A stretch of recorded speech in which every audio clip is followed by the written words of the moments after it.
این دنیا تمام میشه و ما یک روز در یک جای میریم که اونجا حساب و کتاب داره.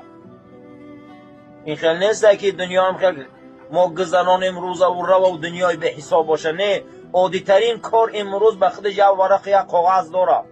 خدا هم به خودش ورق و کاغذ داره. ورق و کاغذ خدا قیامت است. ایرا حیات نبروریم. کسی قیامت دا باور نداره و مسلمان نیست و دین میبرو.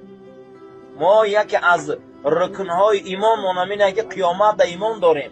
اگر ما رو میپرسن از این عملو، مسلمان ها نفرای هستن که ایمانی به خدا دارن، دویمش قیامت دا باور دارن، سیمش یأمرون بالمعروف، یک دیگر گپ خوب میگن، نصیحت میکنن بچه میرو بیزی بای، فرزند میرو غلط های، دختر میرو غلط های، عاقبت این کار خوب نیست های.